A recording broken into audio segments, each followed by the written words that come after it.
Good morning. Thank you for joining me today. I'm just gonna fix this up a little bit. Oop, wrong way. Something like that. Good enough. So, how is everybody today? I hope that you're having a great day. I really appreciate anybody joining me today to watch this episode of A Dog's View that I'm here to share with you.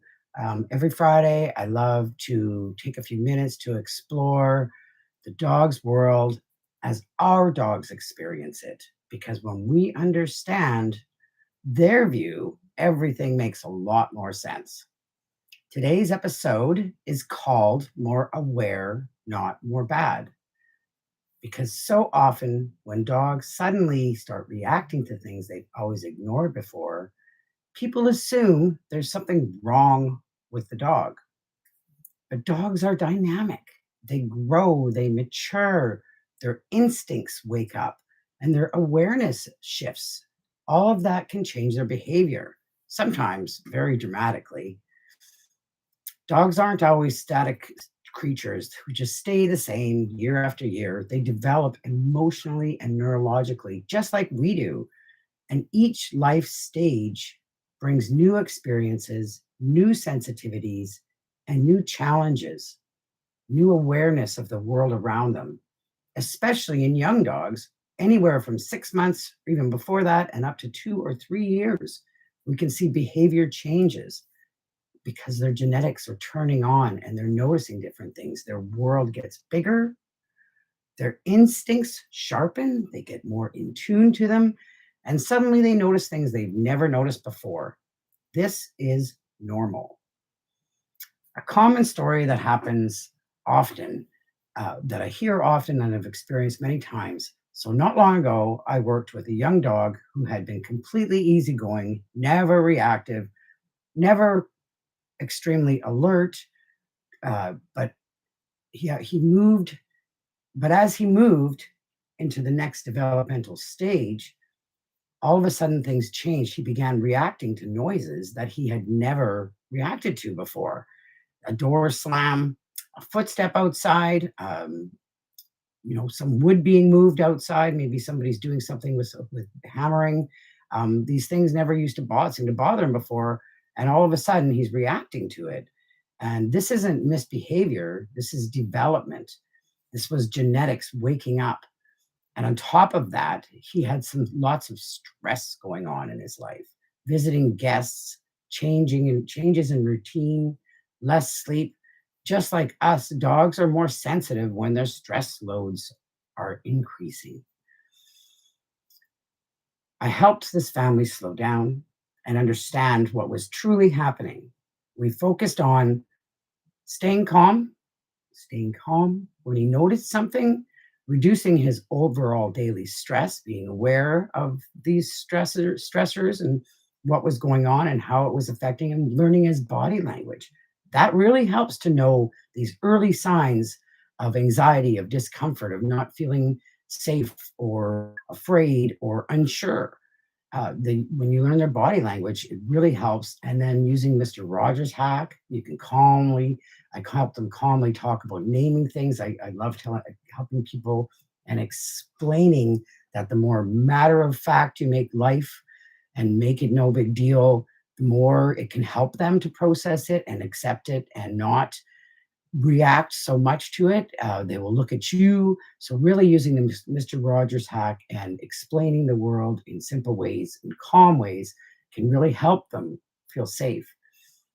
And allowing him to move to sniff, to give him the choice if he wants to move away from something or come to them for comfort. Or if he just needs to disengage and move away from it and go do something else completely. Maybe it's just sniffing. That very much is a dog's way of saying, I don't want to deal with this. I don't want to look at it. I don't feel like having that person pat me, or I didn't like that noise, so I'm just going to go this way. Dogs do these things and they will sniff as they do it sometimes. So, this helps them when you let them. It helps them build that self regulation because you want them to be able to control themselves in the world without you yanking, without that input from a leash. Um, and too much control from someone if they're holding them, and really, trying to physically handle them in these times, it can really not, it can disrupt their learning and helping to self-regulate in the world. So you've got, and by doing this in the non-controlling, non-confining way, helping them learn it, they learn that you're safe and we've got you. It's great if they come to you or they look at you, you can help them and say, yep, it's just that, and move on. And I'm telling you, this stuff can work, because once this dog, once again, once their needs were supported, they settle down, because it's not something that is trained out of it. It's because the dog learns how to feel safe, how to be seen, and how to be understood. And dogs that are aging, they go through changes too. There's something that people often forget. All of a sudden, behavior changes don't just happen in young dogs, it can happen in the older dogs too. It can really happen in any dog. But as dogs age, their senses start to change and shift. The hearing changes, their vision changes, their sense of smell may be decreased, their body becomes less predictable, maybe because they're hurting. Um, they get stiff like we do when we get older, and a world that once felt very familiar to them can suddenly feel uncertain. Older dogs can start to startle more, um, react when they didn't hear someone approach. That's something that's quite common. They don't hear, especially if they're like in a really good snooze and sleep and napping, and they don't hear someone. That can be a time that they can really startle them. And of course, when a dog is afraid, there's always the risk of lashing out because they're protecting themselves. It's a reaction. So just being aware of this type of change in an older dog. They can seem anxious with routine changes. They can have a harder time dealing with change. They can become clingier, growl when surprised at any time, and they can sometimes start pacing or whining or appear confused. This isn't being grumpy. This can be them trying to navigate a world that's changing around them and within them, inside of them. So aging dogs often need more predictability, more just softness, more gentleness, more patience, and more space, and also more advocating and protection from things that they can't interpret well anymore. When we recognize is that their senses are changing, their behavior makes perfect sense. And we also must always consider pain. Be aware always that any sudden behavior changes could be a sign of pain or discomfort. Don't ever underestimate the value of a vet check. If your dog has any kind of behavior change, there's nothing worse than finding out as a dog lover and caregiver that something has been wrong with your dog for a length of time.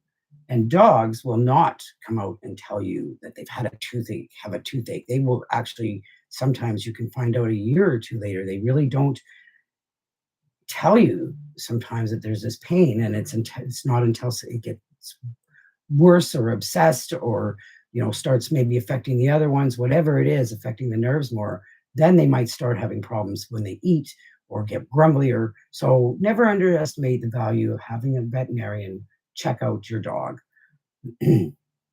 I think about Ginger. Personally, we went through this with her. She started acting differently. I do believe this was a couple years ago now.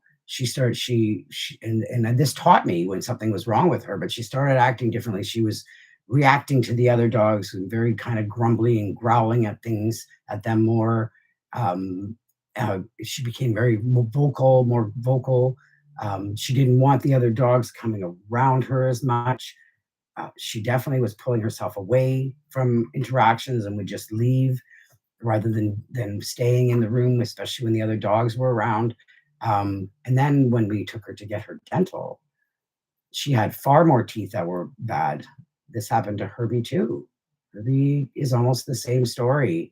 It turned out that all these bad teeth, and once they have the dental and got rid of them, they're completely different, completely happier dogs. Their tolerance, their joy comes back. Pain changes behavior. Pain changes sensitivity, and pain changes how the world feels every day. So, and like I said, dogs are so good at hiding it. So often until the behavior shifts, that's the only clue we get. So that's why we must be always asking, is my dog hurting? Is my dog uncomfortable? Is my dog stressed, overwhelmed, or unsure? These questions lead us toward compassion, clarity, and solutions. Whenever you see a sudden change in your dog, whether it's young, old, or aging, just remember, are they growing? Are their genetics waking up? Are they stressed or overwhelmed? Are their senses changing? Would they be uncomfortable or in pain? What's their experience at this moment? Your dog isn't giving you a hard time. Your dog is having a hard time and letting you know the only way that they can.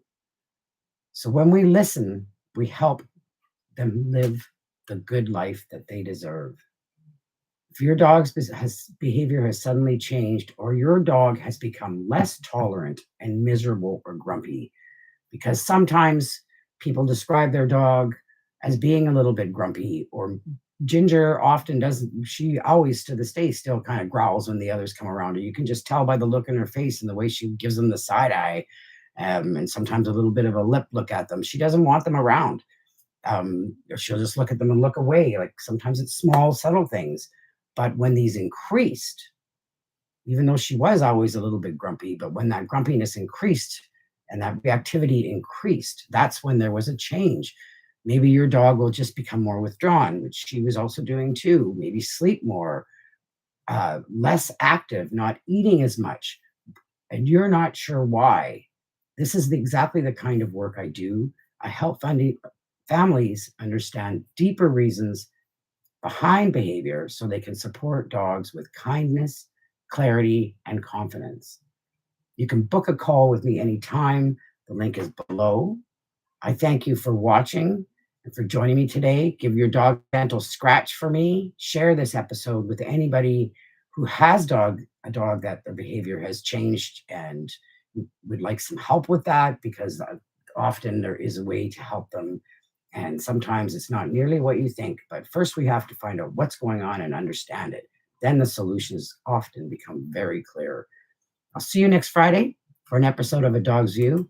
Please feel free to share any story that you have. If you have a good story about your dog and something that you learned about behavior change, or if your dog is changing and you're not sure, don't be afraid to uh, put in the comments here, and I'd be love to help you out. Have a great day.